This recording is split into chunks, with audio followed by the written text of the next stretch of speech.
ಎಲ್ಲರಿಗೂ ನಮಸ್ಕಾರ. ಧ್ರುವತಾರೆ ಯೂಟ್ಯೂಬ್ ಚಾನೆಲ್ಗೆ ಸ್ವಾಗತ. ಸ್ನೇಹಿತರೆ, ಪ್ರಪಂಚದಲ್ಲಿ ಸುಮಾರು 195 ರಾಷ್ಟ್ರಗಳಿವೆ. ಪ್ರತಿಯೊಂದು ದೇಶವು ಕೂಡ ಅದರದ್ದೇ ಆದಂತಹ ವಿಶೇಷತೆ ಹಾಗೂ ವಿಭಿನ್ನತೆಯಿಂದ ಒಳಗೊಂಡಿದೆ. ಅಂತಹದ್ದೇ ವಿಶೇಷತೆ ಹಾಗೂ ವೈಶಿಷ್ಟ್ಯತೆಗಳನ್ನು ಹೊಂದಿರುವಂತಹ ದೇಶ ನಾರ್ವೆ ದೇಶ. ನಾರ್ವೆ ಯುರೋಪ್ ಖಂಡದಲ್ಲಿರುವಂತಹ ಪ್ರಮುಖವಾದ ದೇಶವಾಗಿದೆ. ಈ ದೇಶ ಸೂರ್ಯನೇ ಮುಳುಗದಂತ ದೇಶ ಅಂತ ಹೇಳಿ ನಾಮಪಟ್ಟಿಯನ್ನ ಪಡ್ಕೊಂಡಿದೆ. ಯಾಕೆ, ಇದರ ಹಿನ್ನೆಲೆ ಏನು ಅನ್ನೋದನ್ನ ನೋಡೋದಾದ್ರೆ, ನಾರ್ವೆ ದೇಶದಲ್ಲಿ ಸುಮಾರು 4 ತಿಂಗಳುಗಳ ಕಾಲ ಅಂದ್ರೆ ಜೂನ್, ಜುಲೈ, ಆಗಸ್ಟ್, ಸೆಪ್ಟೆಂಬರ್ ನಮ್ಮ ಭಾರತದಲ್ಲಿ ಆ ಸಂದರ್ಭದಲ್ಲಿ ಅಂದ್ರೆ ಈ ಒಂದು ತಿಂಗಳುಗಳಲ್ಲಿ ಮಳೆಗಾಲ ಇರುತ್ತೆ. ಇದೇ ಸಂದರ್ಭದಲ್ಲಿ ಜೂನ್ ಇಂದ ಸೆಪ್ಟೆಂಬರ್ ವರೆಗೂ ನಾರ್ವೆ ದೇಶದಲ್ಲಿ ಬೇಸಿಗೆಗಾಲ ಇರುತ್ತೆ.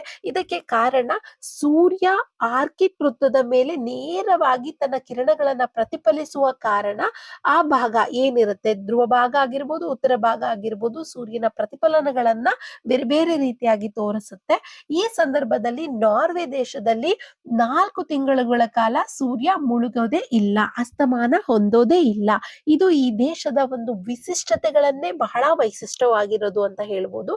ಹಾಗೆ ನಾರ್ವೆ ದೇಶದ ಹಿನ್ನೆಲೆಯನ್ನ ತಿಳ್ಕೊಳ್ಳೋದಾದ್ರೆ, ನಾರ್ವೆ ದೇಶ ಸುಮಾರು 1905 ಜೂನ್ 7ರಂದು ಸ್ವತಂತ್ರಗೊಳ್ಳುತ್ತೆ. ಹಾಗೂ ಈ ದೇಶ ಸ್ವೀಡನ್ನೊಂದಿಗೆ ಐಕ್ಯತೆಯನ್ನ ಹೊಂದಿದೆ. ಹಾಗೆ ಈ ದೇಶದ ಜನಸಂಖ್ಯೆ ಸುಮಾರು 55 ಲಕ್ಷ. 2024ರ ಜನಗಣತಿಗೆ ಹೋಲಿಸಿದ್ರೆ 55 ಲಕ್ಷ ಜನಸಂಖ್ಯೆ ಇದೆ. ಇದು ನಮ್ಮ ಬೆಂಗಳೂರು ನಗರದ ಅರ್ಧದಷ್ಟು ಜನಸಂಖ್ಯೆ ಒಂದು ದೇಶದ ಜನಸಂಖ್ಯೆ ಆಗಿದೆ. ಹಾಗೆ ಇಲ್ಲಿನ GDP-ನ ನೋಡೋದಾದ್ರೆ $195.13 ಬಿಲಿಯನ್ ಈ ದೇಶದ ನಾರ್ವೆ ದೇಶದ GDP ಆಗಿದೆ.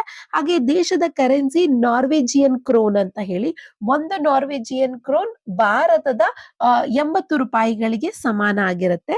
ಹಾಗೆ ಈ ದೇಶದಲ್ಲಿ ಅತ್ಯಂತ ಕಡಿಮೆ ಪಲ್ಯೂಷನ್ ಇದೆ. ಪಲ್ಯೂಷನ್ ಇಲ್ಲ ಅಂತ ಹೇಳ್ಬೋದು. ಯಾಕಂತಂದ್ರೆ ಇವರು ಪೆಟ್ರೋಲಿಯಂ ಬಳಕೆನ ಅತ್ಯಂತ ವಿರಳವಾಗಿ ಬಳಸ್ತಾರೆ. ಕೇವಲ 30% ಅಷ್ಟೇ ಅವರು ಪೆಟ್ರೋಲಿಯಂ ಅನ್ನ ಬಳಸ್ತಾರೆ. ಮಿಕ್ಕಂತೆ ಅವರು ವಿದ್ಯುತ್ ಚಾಲಿತ ವಾಹನಗಳನ್ನ ಬಳಸ್ತಾರೆ. ಹಾಗಾದ್ರೆ ಈ ದೇಶದಲ್ಲಿ ಪೆಟ್ರೋಲಿಯಂ ಸಿಗಲ್ವಾ? ಈ ದೇಶವೇ ಸ್ವತಃ ಪೆಟ್ರೋಲಿಯಂ ಅನ್ನ ಉತ್ಪಾದನೆ ಮಾಡುತ್ತೆ. ಆದ್ರೆ ಉತ್ಪಾದನೆ ಮಾಡೋದಂತಹ ಪೆಟ್ರೋಲಿಯಂನ ಇವರು ಬೇರೆ ದೇಶಕ್ಕೆ ರಫ್ತು ಮಾಡ್ತಾರೆ, ಅಂದ್ರೆ ಎಕ್ಸ್ಪೋರ್ಟ್ ಮಾಡ್ತಾರೆ. ಇವರು ಅದನ್ನ ಕಡಿಮೆ ಬಳಸ್ತಾರೆ.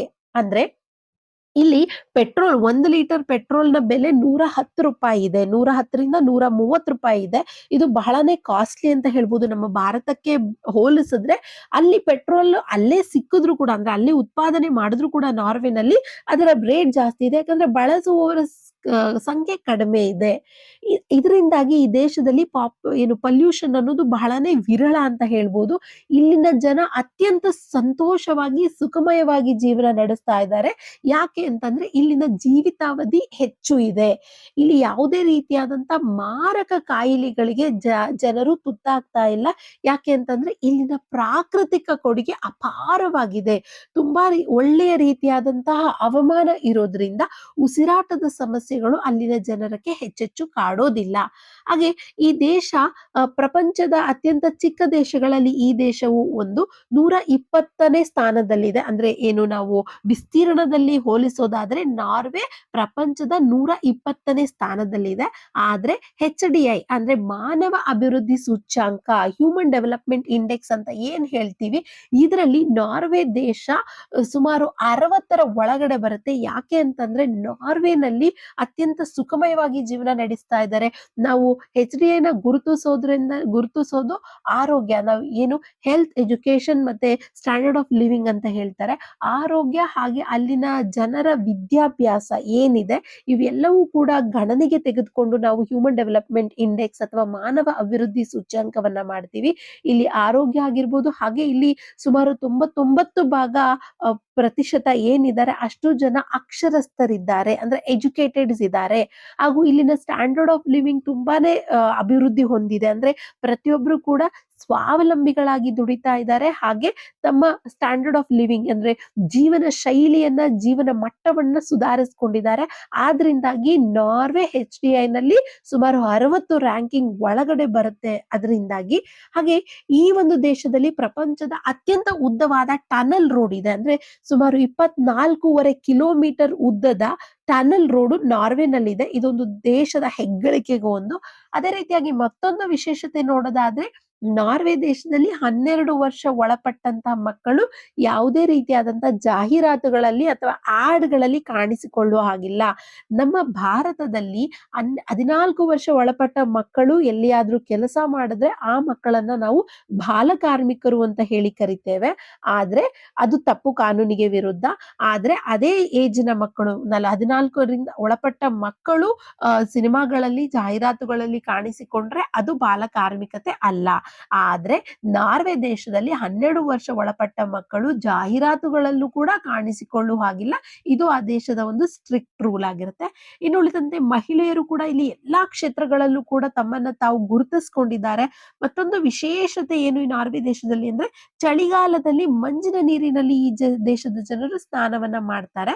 ಇದರ ಮೂಲಕ ಸ್ನಾಯುಗಳು ಗಟ್ಟಿ ಆಗ್ತವೆ, ರೆಸಿಸ್ಟೆನ್ಸಿ ಪವರ್ ಜಾಸ್ತಿ ಆಗುತ್ತೆ, ಇಮ್ಯುನಿಟಿ ಪವರ್ ಜಾಸ್ತಿ ಆಗುತ್ತೆ, ಯಾವುದೇ ರೀತಿಯಾದಂತ ಮಾರಣಾಂತಿಕ ಕಾಯಿಲೆಗಳು ಕಾಡೋದಿಲ್ಲ ಅನ್ನೋದು ಈ ದೇಶದ ಜನರ ನಂಬಿಕೆ ಆಗಿರುತ್ತೆ. ಆದ್ರಿಂದ ಇವರು ಚಳಿಗಾಲದಲ್ಲಿ ಮಂಜಿನ ಸ್ನಾನವನ್ನ ಮಾಡ್ತಾರೆ, ಮಂಜಿನ ನೀರಿನಲ್ಲಿ ಸ್ನಾನವನ್ನ ಮಾಡ್ತಾರೆ. ಹಾಗೆ ಈ ದೇಶದಲ್ಲಿ ಮಧ್ಯರಾತ್ರಿ ಸೂರ್ಯನ ನಾಡು ಅಂತ ಹೇಳಿ ನಾವು ಏನು ನಾರ್ವೆ ದೇಶವನ್ನ ಕರಿತೀವಿ, ಇದಷ್ಟೇ ಅಲ್ಲದೆ ಈ ಏನು ಆರ್ಕಿಟ್ ವೃತ್ತದ ಮೇಲೆ ಬೀರುವಂತಹ ಸೂರ್ಯನ ನೇರ ಕಿರಣಗಳು ಮತ್ತೊಂದಷ್ಟು ದೇಶದ ಮೇಲೂ ಕೂಡ ಪರಿಣಾಮವನ್ನ ಬೀರುತ್ತೆ. ಅದು ಸ್ವೀಡನ್ ಆಗಿರ್ಬೋದು, ಉತ್ತರ ರಷ್ಯಾ, ಹಾಗೆ ಆಲಸ್ಕಾ, ಐಸ್ಲ್ಯಾಂಡ್, ಇಲ್ಲೂ ಕೂಡ ದಿನದ 24 ಗಂಟೆಗಳ ಕಾಲ ಸೂರ್ಯನ ನೇರ ಏನು ಕಿರಣಗಳು ಭೂಮಿಯ ಮೇಲೆ ಬೀಳುತ್ತವೆ. ಇದರಿಂದ ಅಲ್ಲಿ ರಾತ್ರಿಯೇನೆ ಆಗೋದಿಲ್ಲ, ಅಂದ್ರೆ ಅಲ್ಲಿನ ಜನರು ಕತ್ತಲನ್ನ ಕಾಣೋದಿಲ್ಲ. 24 ಗಂಟೆಗಳು ಕೂಡ ಪೂರ್ತಿಯಾಗಿ ಬೆಳಕನ್ನ ಹೊಂದಿರ್ತಾರೆ. ವಿಶೇಷವಾಗಿ ನಾರ್ವೆ ಜನರು 4 ತಿಂಗಳ ದೀರ್ಘಾವಧಿಯ ಕಾಲ ಇಲ್ಲಿ ಹಗಲೇ ಇರುತ್ತೆ, ಇರುಳು ಆಗೋದೇ ಇಲ್ಲ. ಸೂರ್ಯನ ಕಿರಣ ನೇರವಾಗಿ ಸಸ್ಯರಾಶಿಗಳ ಮೇಲೆ ಬೀಳುವುದರಿಂದ ಫೋಟೋಸಿಂಥಸಿಸ್ ಕ್ರಿಯೆ ಏನ್ ನಡೆಯುತ್ತೆ ಅಂದ್ರೆ ದ್ಯುತಿ ಸಂಶ್ಲೇಷಣೆ ಕ್ರಿಯೆ ಅಂತ ನಾವೇನ್ ಹೇಳ್ತೀವಿ, ಇದು ಬೇಗ ತ್ವರಿತಗತಿಯಲ್ಲಿ ನಡೆಯೋದ್ರಿಂದ ಫಲ ಬೇಗ ಕೊಡುತ್ತೆ. ತರಕಾರಿಗಳಾಗಿರ್ಬೋದು, ಹಣ್ಣುಗಳಾಗಿರ್ಬೋದು, ಬೇರೆ ದೇಶಕ್ಕೆ ಹೋಲಿಸಿದರೆ ಅತ್ಯಂತ ಹೆಚ್ಚು ಇಳುವರಿಯನ್ನ ಕೊಡುತ್ತೆ, ಅತ್ಯಂತ ಹೆಚ್ಚು ಗಾತ್ರದಲ್ಲಿ ಕೊಡುತ್ತೆ. ಉದಾಹರಣೆಗೆ ಭಾರತದಲ್ಲಿ 10 ಕೆಜಿ ಕುಂಬಳಕಾಯಿ ಬೆಳೆದ್ರೆ ಅಲ್ಲಿ 100 ಕೆಜಿ ಕುಂಬಳಕಾಯಿಗಳನ್ನ ನಾವು ನೋಡ್ಬೋದು. ಈ ರೀತಿಯಾಗಿ ಅತ್ಯಂತ ಬೇಗ ತ್ವರಿತಗತಿಯಲ್ಲಿ ನಾವು ಇಳುವರಿಯನ್ನ ನೋಡಬಹುದು ಈ ಒಂದು ನಾರ್ವೆ ದೇಶದಲ್ಲಿ. ಇದು ಕೂಡ ಅತ್ಯಂತ ವಿಶೇಷ ಅಂತಾನೆ ಹೇಳ್ಬೋದು. ಈ ರೀತಿಯಾಗಿ ನೀವು ನಾರ್ವೆ ದೇಶವನ್ನ ನೋಡ್ಬೇಕು ಅಥವಾ ನಾರ್ವೆ ದೇಶಕ್ಕೆ ನಾವು ಹೋಗ್ಬೇಕು ಅಂತಂದ್ರೆ ಇದು ನಿಜಕ್ಕೂ ಕೂಡ ಭೂಮಿ ಮೇಲಿನ ಒಂದು ಸ್ವರ್ಗ ಅಂತ ಹೇಳ್ಬೋದು. ಅದಕ್ಕೆ ನಾವು ನಾರ್ವೆ ದೇಶವನ್ನ ಪ್ಲೇಸ್ ಆಫ್ ಪ್ಯಾರಡೈಸ್ ಅಂತ ಕರಿತೀವಿ. ಒಂದ್ ರೀತಿ ಸ್ವರ್ಗದಂತೆ ಭಾಸವಾಗುತ್ತೆ, ವಿಶಾಲವಾದಂತ ದೇಶ, ಕಡಿಮೆ ಜನಸಂಖ್ಯೆ, ಅದೇ ರೀತಿಯಾದಂತೆ ಪ್ರಕೃತಿಯ ಮಡಿಲಲ್ಲಿ ಮಲಗಿದಂತೆ ಭಾಸವಾಗುವಂತ ದೇಶ. ಈ ಒಂದು ಏನು ನಾರ್ವೆ ದೇಶಕ್ಕೆ ಹೋಗುವಂತ ಪ್ರಯತ್ನವನ್ನ ಮಾಡೋಣ ಅಂದ್ರೆ ನಮ್ಗೇನಾದ್ರೂ ಆ ಒಂದು ಪ್ಲಾನಿಂಗ್ ಇದ್ರೆ, ಟ್ರಾವೆಲ್ ಮಾಡುವಂತ ಪ್ಲಾನಿಂಗ್ ಇದ್ರೆ ನಾರ್ವೆ ದೇಶಕ್ಕೆ ಒಮ್ಮೆ ಹೋಗಿ ಬನ್ನಿ ಅಂತ ಹೇಳಿ ಈ ವಿಡಿಯೋ ಮೂಲಕ ಎಲ್ಲರನ್ನ ಕೇಳ್ಕೊಳ್ತೀನಿ. ವಿಡಿಯೋ ಇಷ್ಟ ಆಗಿದ್ರೆ ಲೈಕ್ ಮಾಡಿ, ಕಮೆಂಟ್ ಮಾಡಿ, ಹಾಗೆ ವಿಡಿಯೋನ ಶೇರ್ ಮಾಡಿ. ಎಲ್ಲರಿಗೂ ಕೂಡ ಧನ್ಯವಾದಗಳು.